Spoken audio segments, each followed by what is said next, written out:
Grounding bisa berbahaya dan bisa juga untuk pengaman ya. Kenapa saya bilang begitu? Grounding akan jadi pengaman jika pemasangannya benar ya.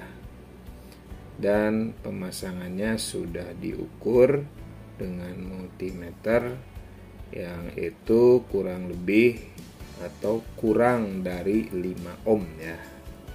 Jadi 4, 3 kalau diukur dengan multimeter.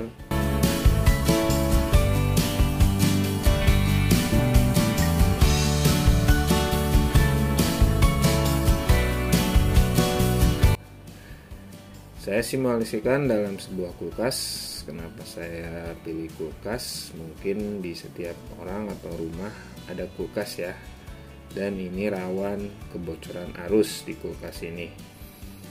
Nah, setidaknya kalau di kulkas ini tidak masang ground, mungkin di bodinya suka ada strumnya ya, atau powernya jika kita pegang.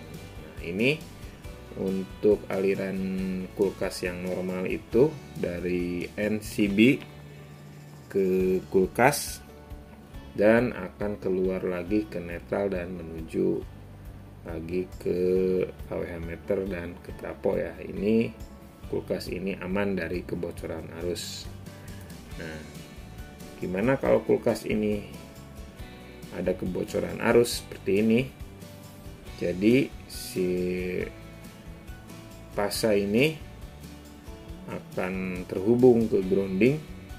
Mungkin grounding di rumah, di setiap ada grounding mungkin ada powernya ya kalau kita tes pen, dan akan aman jika groundingnya itu terhubung ke tanah dengan baik ya.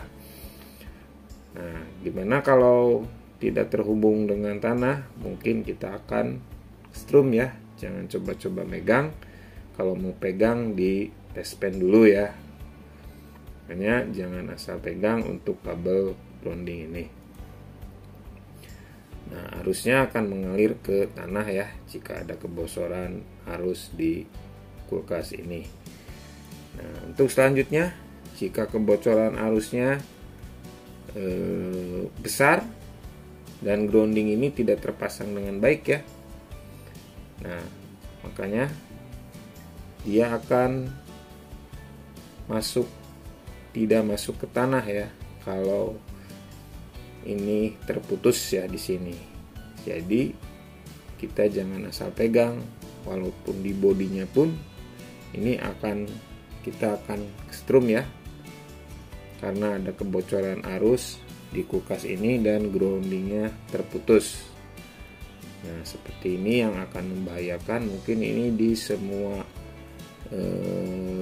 stop kontak yang ada groundnya, satu unit ini kebocoran arus, mungkin di setiap groundnya akan ada powernya ya. Kalau di pusatnya ini terputus ya, tidak menuju ke tanah. Nah, ini yang membahayakan, yang disebut grounding bisa membahayakan kita ya kalau kita pemasangannya nggak benar.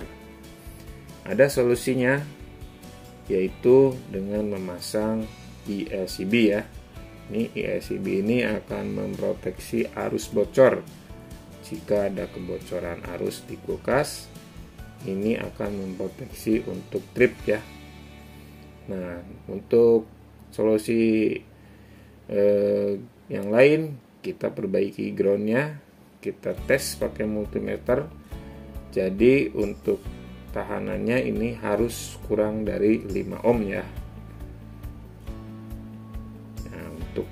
Tahanan kurang dari 5 ohm ini akan cukup jika ada kebocoran arus, si arusnya masuk ke ground dan ke tanah dan kembali lagi ke trafo ya, untuk aman ya. Tapi kita ada kerugiannya kalau kita nggak pasang MCB, mungkin bayar listrik kita besar ya. Kulkasnya rusak, didiemin, arusnya bocor, tapi bayar PLN-nya kita besar ya karena arusnya bocor. Nah, solusinya kita pakai LCB ini yang untuk rumahan ya. Oke, terima kasih. Mungkin sekian tutorial dari saya, mudah-mudahan bermanfaat. Assalamualaikum warahmatullahi wabarakatuh.